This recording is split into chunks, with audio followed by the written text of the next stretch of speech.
Ay nako, ewan ko doon sa mga bashers, tinatawag lang ako yabang. Sabi ko sa Lord, Lord, bibigyan mo ba ako ng pangbili ng kotse? Regalo na asawa ko sa akin na kotse.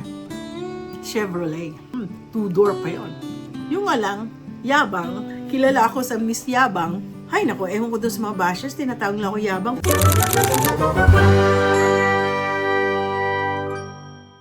Opo, may ginamos po ako. Galing po sa isang kliyente kong taga Iloilo. Sa mga Ilonggo dyan, alam na alam nyo, sa Central lang binibili ito. Alam ko mabaho, kaya lang masarap para sa akin.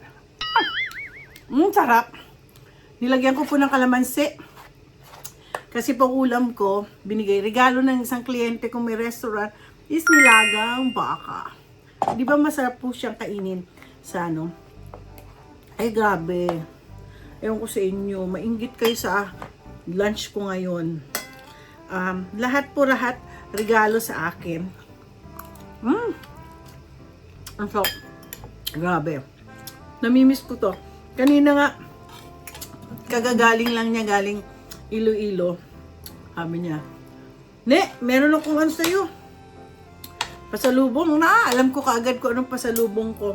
Pasalubong ko ay isang ginamos.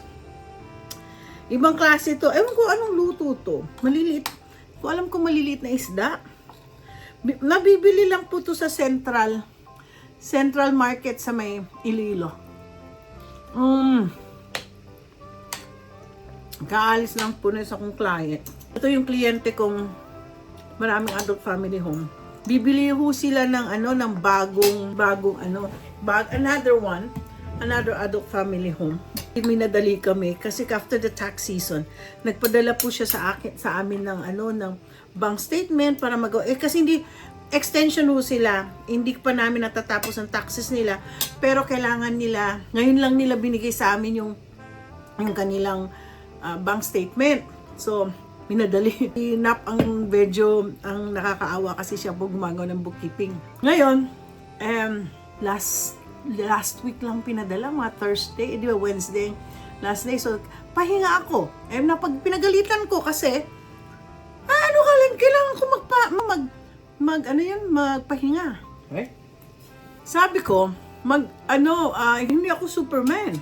Tapos ng Monday, sabi ko, hindi rin ako pwede na Monday kasi mag-i-stem cell ako. Pero, mabuti po, si Nap, pumasok ng Monday. So, pumasok si Nap ng Monday. So, naumpisahan na. So, unti-unti, ngayon lang po namin, Thursday na. Ngayon lang po namin natapos. Natapos po naman minadali talaga ni Nap yung Pero wala pang doon, adjusting entries. So, ngayon, last Tuesday, binigay sa amin yung 2026. Yun ang kailangan ng mga loan officers, yung 2026. Ay nako, sabi naman, pwede bang i-ano mo na lang, i-estimate ko daw. Pero sabi ni Nap, naipasok ko na yung mga deposits. So, okay lang, expenses na lang. And naturally, meron na kasing payroll sila sa amin. So, na-intact na dun yung payroll. Tapos, ay naku, alam nyo kung gaano ka-stressful talaga. Isang kliyente lang yun. Ngayon, ang dami kong tinapos. Mabuti naman at nakakuha. So, pero bago ako malis papuntang Europe, kailangan matapos ko na lahat yung mga adult family home, yung mga business client ko, para lahat tapos. Babalik na lang ako. Ito kasing kliyente na to, gusto na March 18, pagdating ko, gawin ko na tax nila. Pero ito pito ang adult family home niya. Ako ayoko naman tumanggi kasi malaking pera din po yan.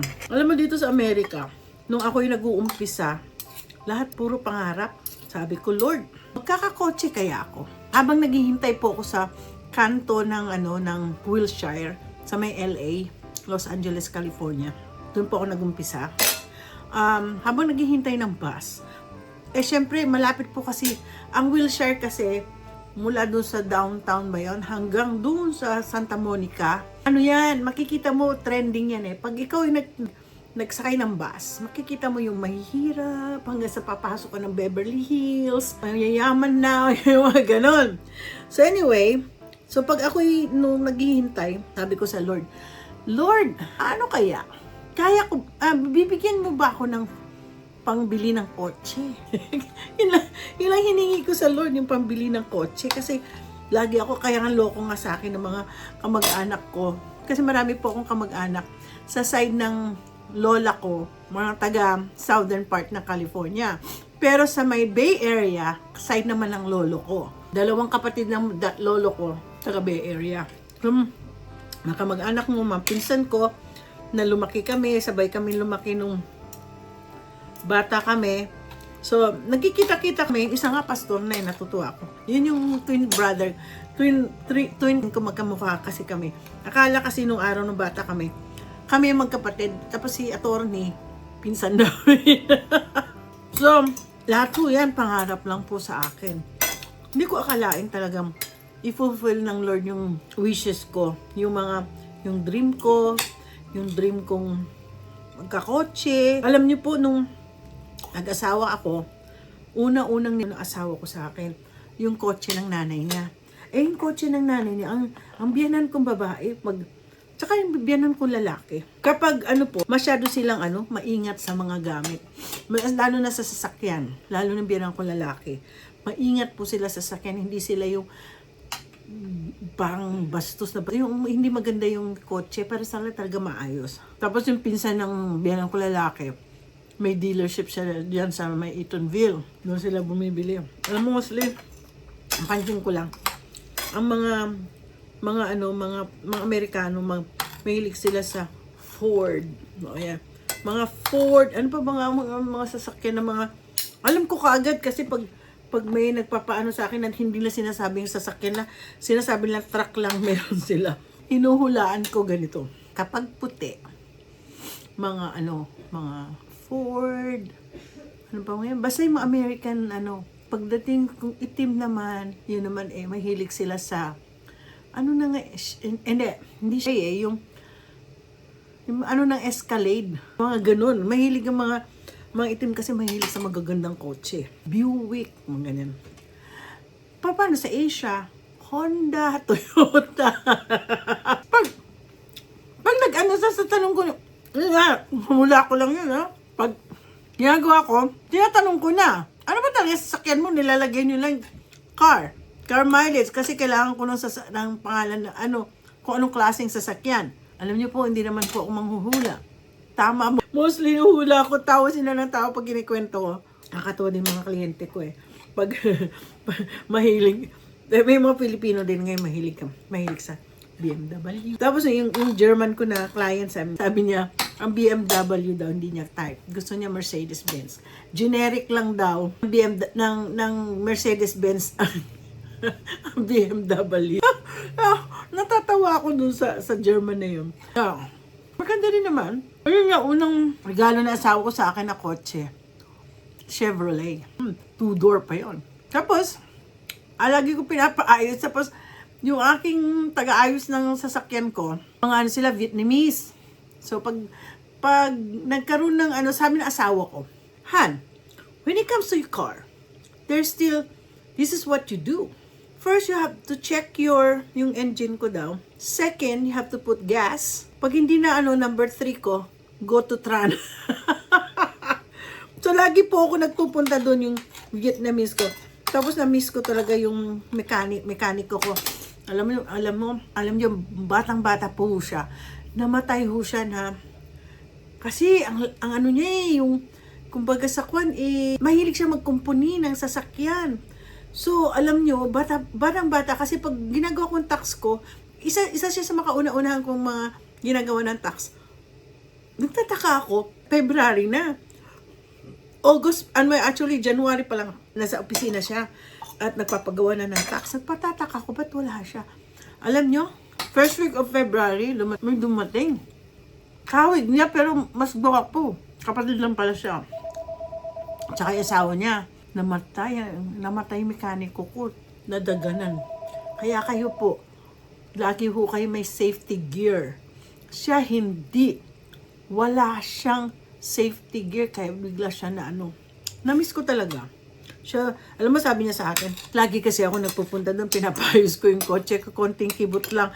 Kahit hindi si Lance ang tinatawagan ko kapag na flat ako, hindi siya mismo ang si Don lang aking tinatawag para ayusin yung akin. Alam mo, sabi sa akin, Marie, you better go buy a new car. I don't wanna do your anymore. Yung nung namatay siya, nalulungkot ako. Kaya naalala ko. Kaya bumili na ako ng mga. So next ko kasi sasakyan is BMW. Trinay ko rin ang BMW. Kaya lang, itong BMW na to, second hand lang. Pero ang mileage na maliit lang kasi pag-aari ng isang matandang taga Bellevue. Kaya lang problem, nilipat na niya. So may problema. Ang mahal-mahal po maintenance ng BMW. Kaya ayoko po. Kaya nga ako, anti-mahal na sasakyan ako eh. Diba? Pareho din ho ang bibili ng mahal. Doon na lang ako sa sasakyan na afford ko din po bumili ng mga 80 na 100,000.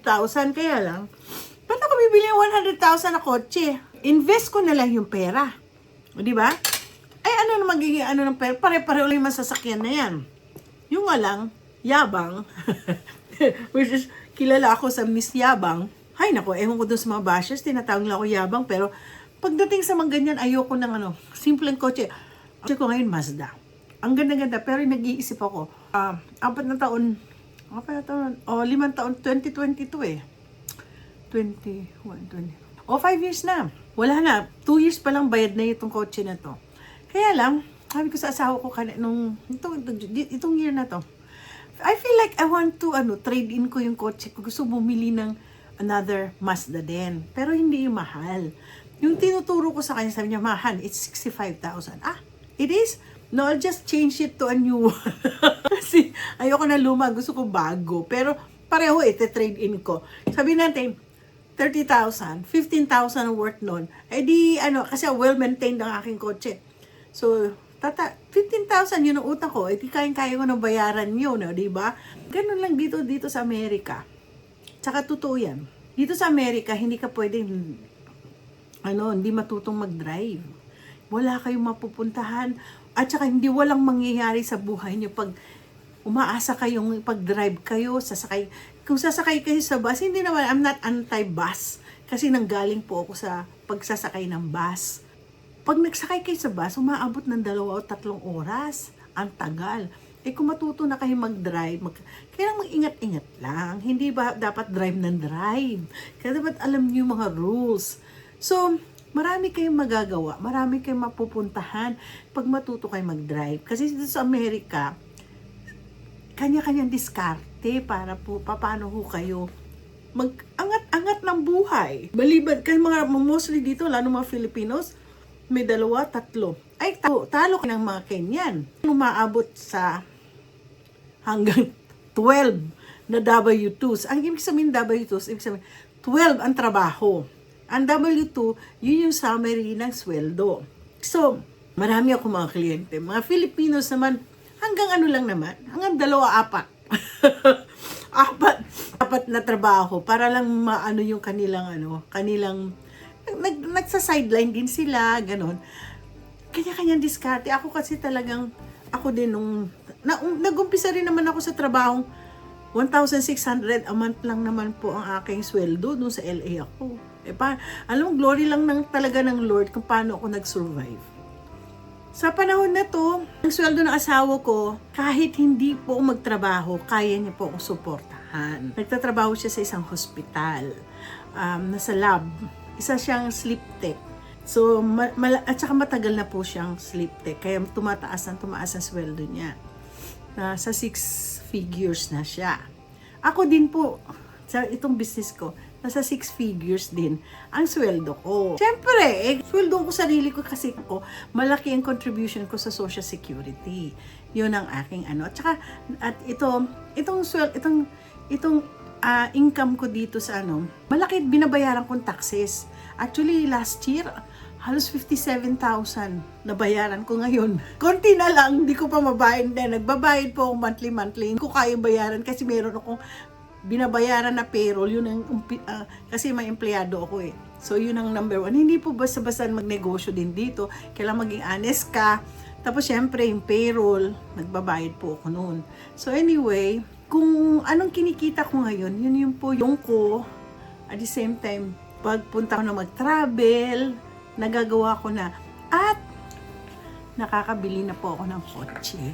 O di ba nung way 25 years, sabi ko, Lord, makakabili kaya ako ng kotse. Pero mabait talaga ng Lord sa akin. Laki ng journey. Ang dami kong isi-share talaga kung paano talaga ako tinulungan ng Panginoon. So anyway, naku, ang dami nating chika, sinamahan. Maraming salamat at sinamahan niyo akong kumain ng lunch ngayon.